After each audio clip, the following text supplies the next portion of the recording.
guys, welcome back to Respect the North, episode 6. Número 6. I'm Natalie. And I am Chanelle. How you doing? I'm doing good. How are you? I'm pretty great. Why? Raptors are doing good. You know, we're making a comeback.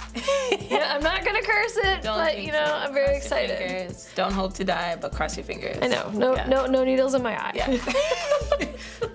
But I do want to break the ice, as we do every episode, because I like to learn more about you. And I like to learn more about you.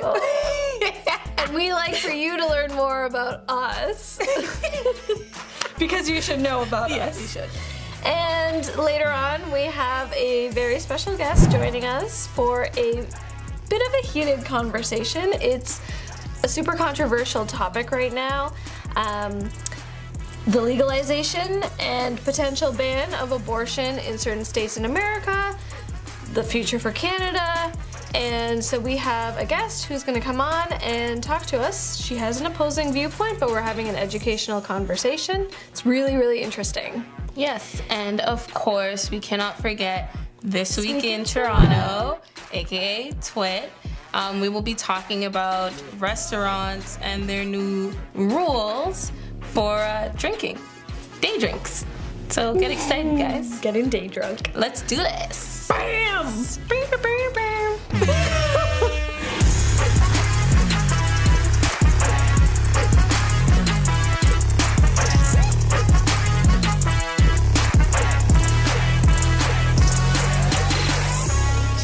I'm always like nervous when we do this. Oh my god.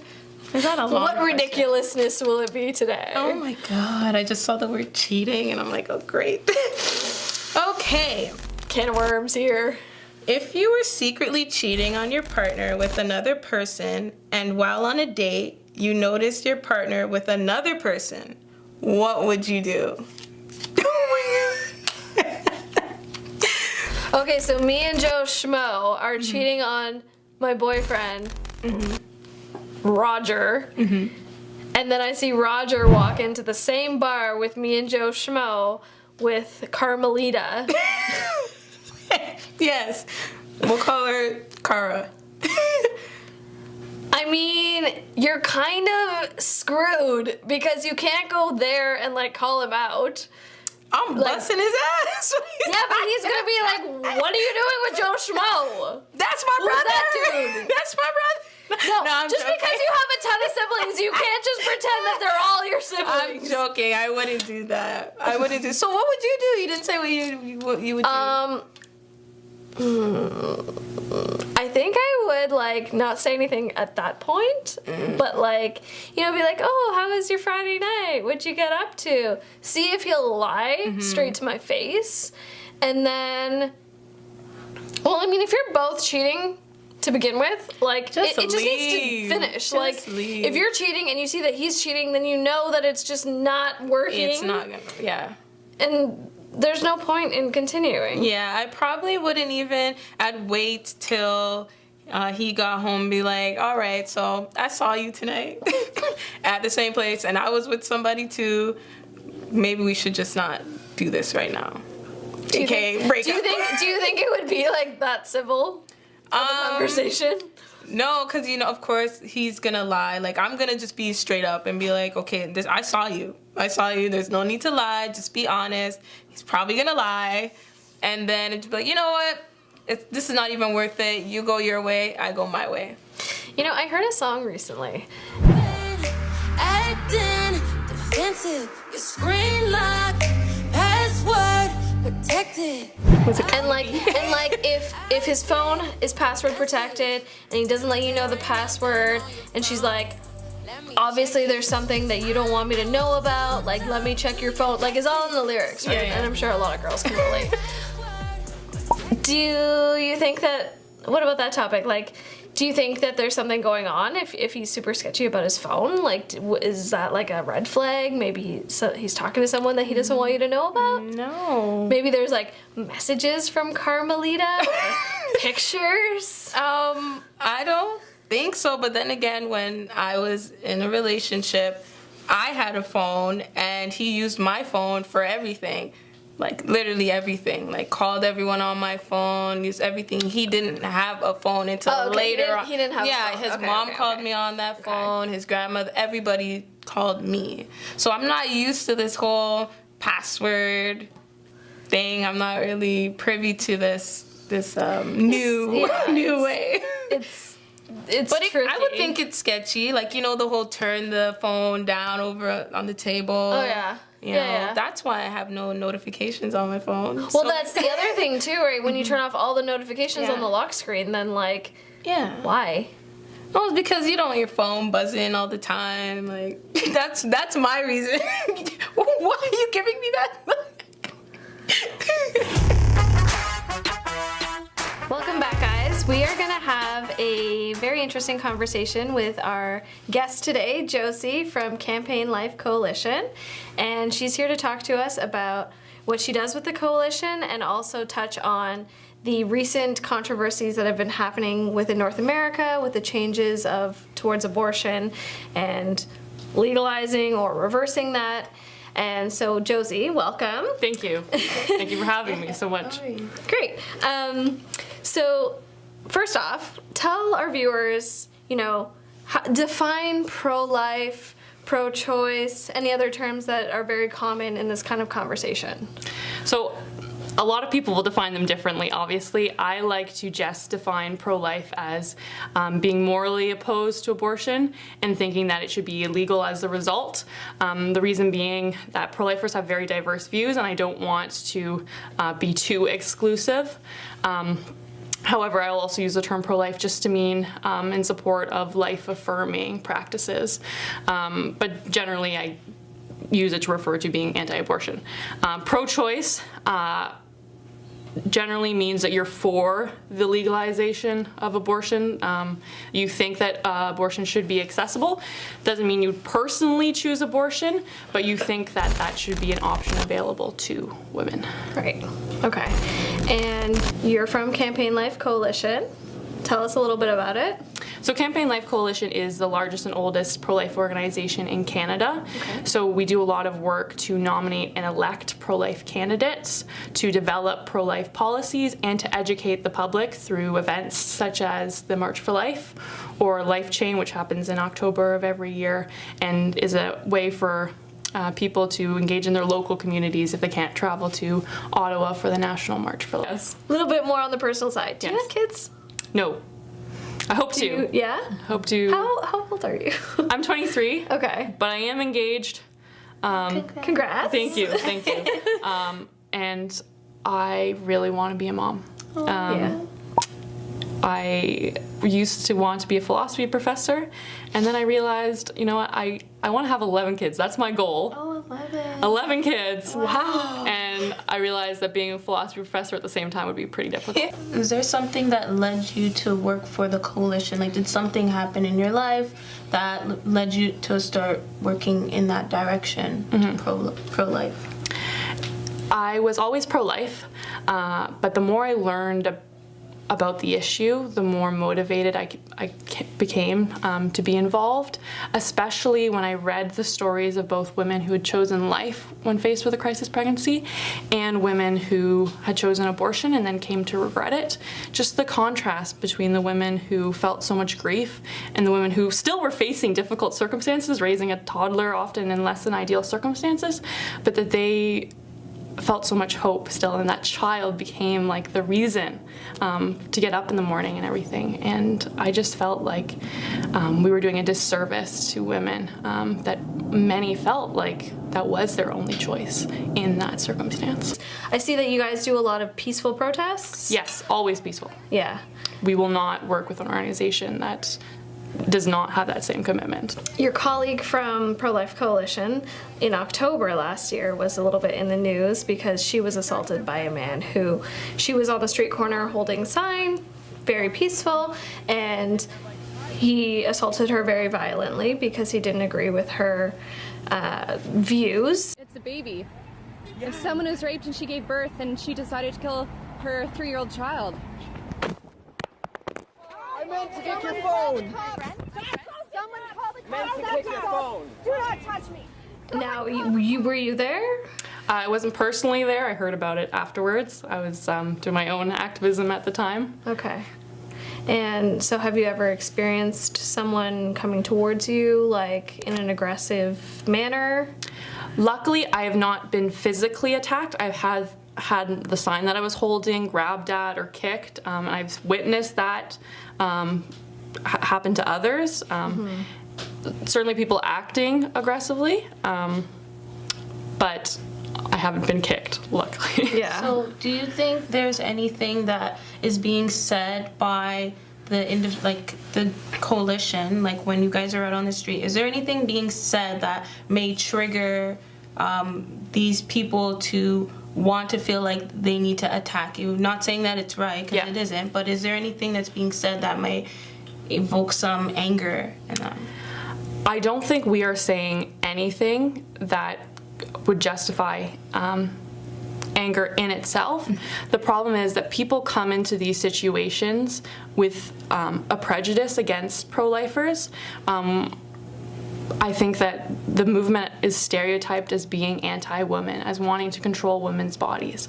And then when you have that background, it's easy to demonize us and not see us as human beings.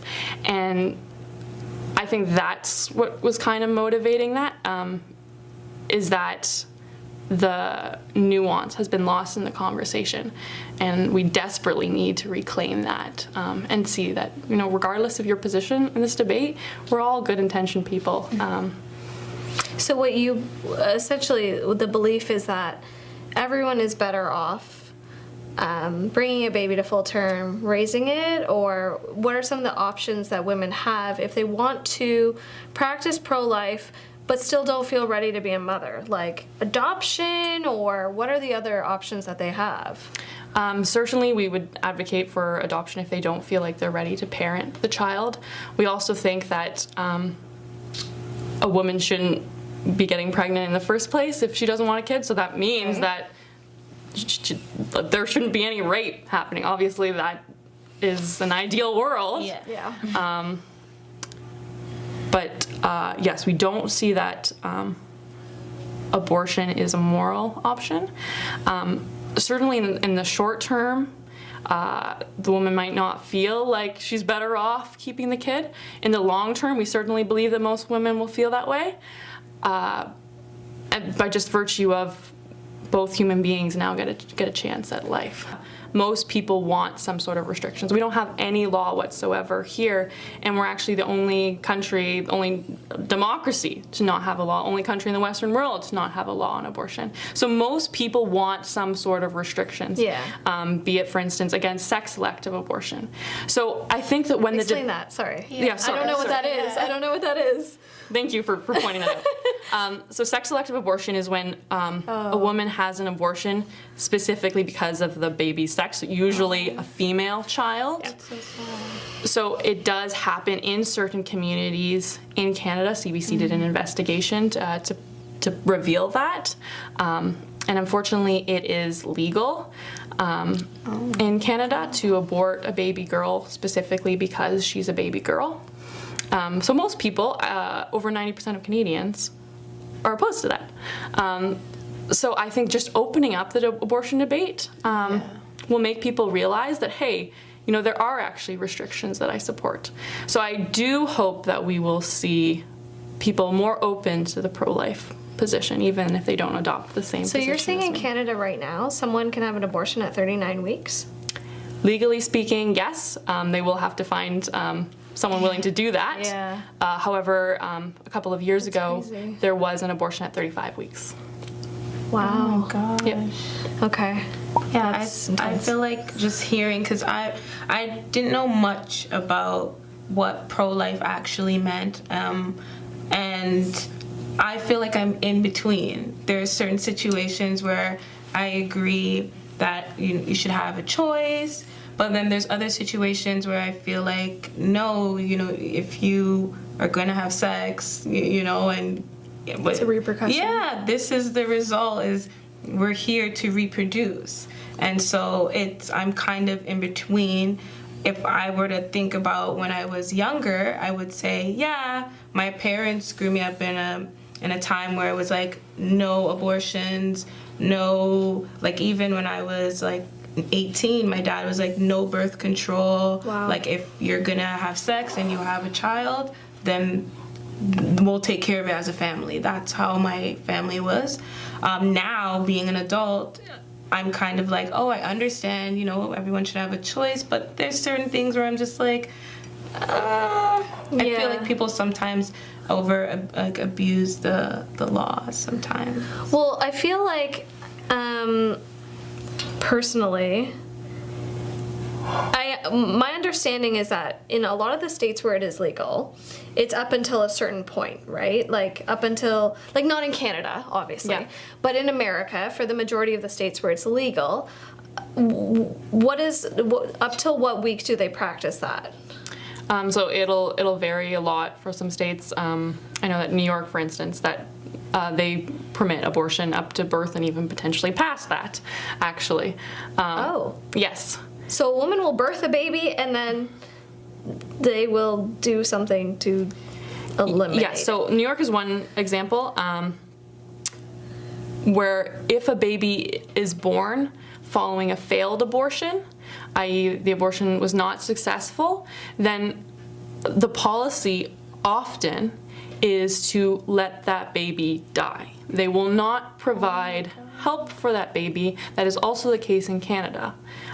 So that, again, that is protection that I think everyone would agree about. Unfortunately, that's not the case in some states and then in Canada. Is that if they're doing like a late term abortion? Because say if you're like 7 weeks and you go and you try to get it done and it's not successful, would they not try it again like before the baby's, you know, like maybe like 12 weeks or 20 weeks? Like why would they wait up until the point of it being born and then neglect it to that point?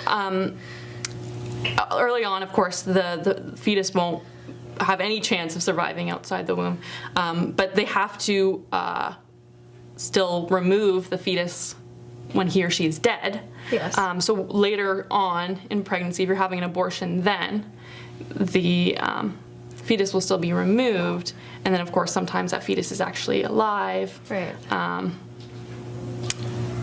And many times that fetus is left to die, though sometimes it's not.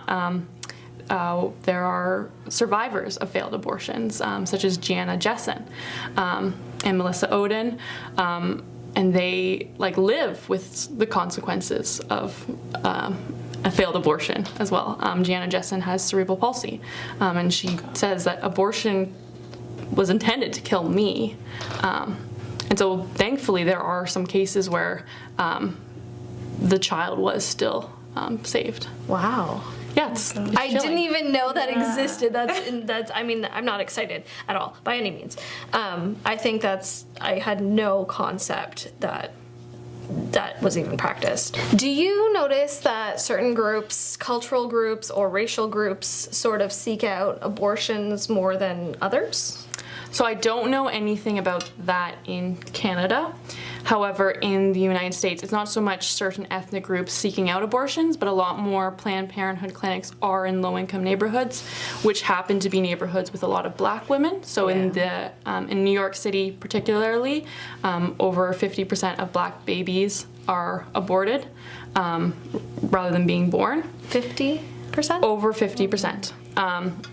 And this actually takes on a lot more negative of a connotation when you consider the fact that Planned Parenthood's founder, Margaret Sanger, she was a eugenicist and a racist. Well, why do you think that is? I think that it's a very complicated question. I think that there's a lot of factors involved. Planned Parenthood does, I think, advertise specifically to the Black community. There's also some people who, for instance, you can donate and say, I specifically want this money to cover an abortion for a Black woman, which if you're for abortion sounds great. But then if you take a different perspective, it could be there's a racist undertone to this. Yeah. I want, if someone has the perspective of they want to reduce the Black population, They're then targeting. encouraging abortions is one way to do that. And again, believing that every human being is equal. I care about those Black babies in the womb being killed.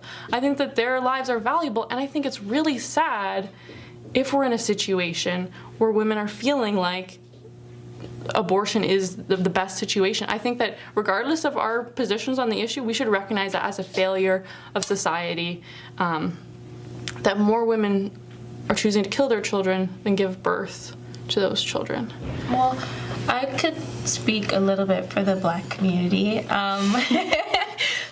I don't have any children, but I know in my household, as I mentioned, that my father just did not want me to use birth control. I think it's more so the fact that the religious aspect of it. My father's Jewish, so that's just not something that we do.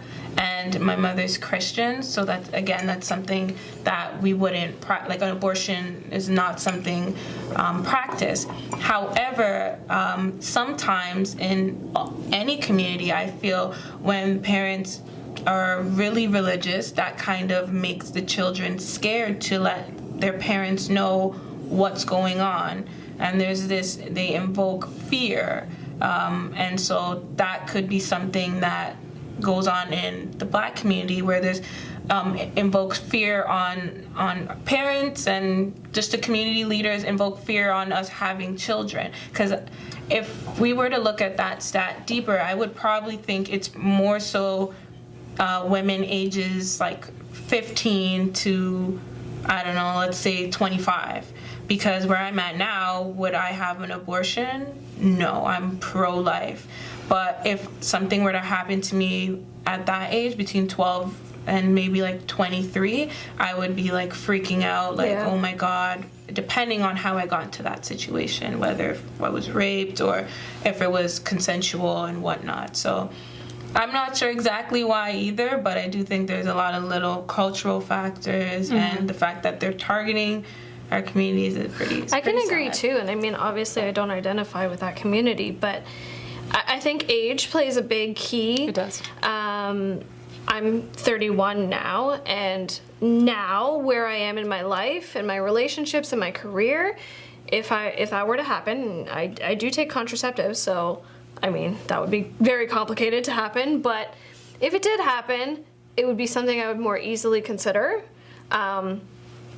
To be completely frank, if it was 10 years ago, I would have probably considered the alternative, because I would be terrified. I would think I'm too young and not have the resources, and just telling your parents, like, so yeah, I can kind of see both sides, definitely. Yeah. I'm not sure how much this plays into abortions in the Black community, but fatherlessness is correlated with a higher teen pregnancy rate. So again, I can't speak specifically for the New York City Black population, but obviously there is that stereotype of fathers not being present in the Black community. That was the case with my fiance. And so that might play a role in that. Yeah, I feel like it does. I also feel like it's not talked about in the white community, how there are, like, I went to high school with a lot of wealthy white kids, and a lot of that was going on, like people having abortions, people doing drugs, people doing all this in high school. And this is stuff that is not really talked about, but I do think fatherlessness does play a factor, but it's really highlighted in stuff are highlighted more, I feel, in the Black community, whereas there's same things are going on in the white community. Obviously, the percentage of fatherlessness is probably less, but abortions are happening a lot, and their parents are okaying it. Their parents are taking them there and doing it, whereas In the Black community, it's probably more so the kids are going behind their parents' backs or like forging signatures or whatever the case may be. So I feel like that is a great point. I just feel like it's not, these things are not talked about. Like the factors are not talked about for both races, and we also often forget about other like nationalities, like Asian community or Indian community. Like we leave out these other communities because it does go on there a lot too. So it was just something. Especially when they want boys, right? Yeah. Yes. Yeah. Yes. Is it true? Like I've heard this expression, 3 free. So in Ontario, you're covered up to 3 covered abortions through OHIP. So I was not aware of that. Any number of abortions are covered in Ontario. Wow. So there is no cap. I don't Like believe that per there's... person? That's insane. Wow. So yes, I believe across Canada and certainly in Ontario, you can have as many abortions as you want, and they are all paid for. I guess a clarification would be in certain provinces, a chemical abortion with the abortion pill mifegymiso is not necessarily covered, but it is in Ontario at least, and surgical abortions are covered across Canada. And is the pill more risky towards females than a DNC? Sorry, explain what DNC is. Yes, so a DNC, dilation and curettage, and that's when they go in and they like surgically take apart the child and then scrape the uterus to make sure that there's nothing remaining. Whereas the abortion pill, it essentially starves the child such that the child dies, and then you take actually a second pill to make sure that the child is expelled. It's said to stimulate a miscarriage, except a miscarriage would be unintended, and this would be intended. So it can be riskier. Certainly, if you're talking later in pregnancy, the risk of the abortion would go up. Whereas an abortion pill, there is the risk of sepsis, there's risk of bleeding out. Actually, they tried to introduce the abortion pill way back, I believe it was around 2001, and in the drug trials for Canada, a woman died, and so they stopped it, and it was only until 2015 when they reintroduced. Was it modified No. after that? Oh. So there is still a risk of death. I mean, I'm not saying it's a huge risk, but it's present, and there's certainly other risks of bleeding out. Even if you just look up stories of women having like abortions through the abortion pill, like some of them are really disturbing, actually. Just really heavy cramps, sometimes they vomit, and then they're ultimately expelling their dead child into a toilet. So it can be a little bit traumatizing in that sense, and it's especially problematic because abortion proponents want this available to rural women when you don't have close access to a hospital. And often, again, you're doing this in your own bedroom, potentially alone. Like there's a lot of risk factors there that aren't being minimized. However, there's also health risks that come with surgical abortion, such as an increased risk of breast cancer, which aren't talked about. So it's kind of hard to quantify. Tell us about that. Those risks. So essentially, once you give birth, you are actually more likely to not get breast cancer because your breasts have matured and those breast cells are more resistant to getting cancer.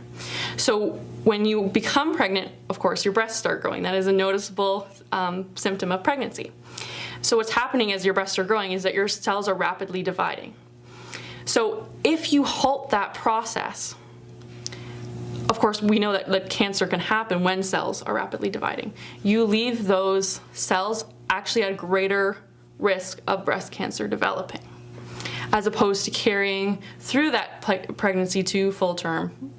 The specific point is actually around 33 weeks.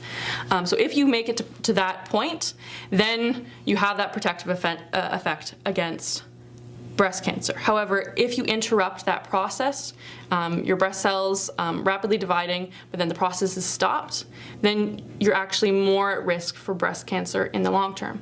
To learn more about that, there is a documentary called Hush. It was actually directed by a pro-choice woman. But she looked at the information and was like, you know what? Women deserve to know this. Yeah. You don't have to be opposed to abortion to think that women should be fully informed about their decisions. I was going to ask you if you had any statistics, so it's good. It's important that we can check out that documentary. Yes. So saying that is extremely controversial. Yeah. Yeah. However, there have been plenty of studies done on it, and it's known that like estrogen has been linked to increased breast cancer risk, and so that's like it just and it's also known that having children protects you against breast cancer. In fact, nuns are more likely to get breast cancer because they don't have any kids, which is actually weird. But it's not discussed about how having an abortion can increase that risk. Again, like if you're having a really early abortion, then your breasts haven't grown that much. Yeah. You won't necessarily notice that. What is the viewpoint on when a baby is endangering the mother's life? So that is obviously a really critical question. Yeah. So again, our philosophy is to protect the life of both mother and child. So What if that's not possible? yes, there are some rare cases like ectopic pregnancy when the embryo is implanted outside of the uterus, where the child and the mother, Tube, right? often the fallopian tube, Yeah. yes, that's most common. And obviously the child, we just don't have the medical technology to save both of their lives. So to go in and remove that section of the fallopian tube to save the mother's life, we wouldn't actually consider that an abortion because killing the child was not the intention, nor was it the means of saving the mother's life. We don't have the technology to sustain the life of that embryo, but that's more of a foreseen but unintended consequence. So we would think that that's morally permissible. We wouldn't consider that an abortion. And so it's similar cases, for instance, if you have uterine cancer, if you remove the uterus and the child dies, again, that can be morally allowed. Well, thank you so much for joining us. Like, thank you getting for having emotional me. with us, very personal. We really appreciate it. Well, thank you again, especially because you would consider yourself, I'm assuming, more pro-choice on the issue. I think conversations like this are so necessary. Yeah, we're so thank civilized you. people, Yeah. and we can understand. Yeah. And You know? I learned so much. Yeah. And it's a really important conversation to have, especially Yes. across North America right now. Like, a lot of people are up in arms and on different sides, and I think it's important to understand each other better in Yes. order to come to a resolve. So thank you for joining us. And thank you. Where can we find you on social media, your coalition, yourself personally, if you like?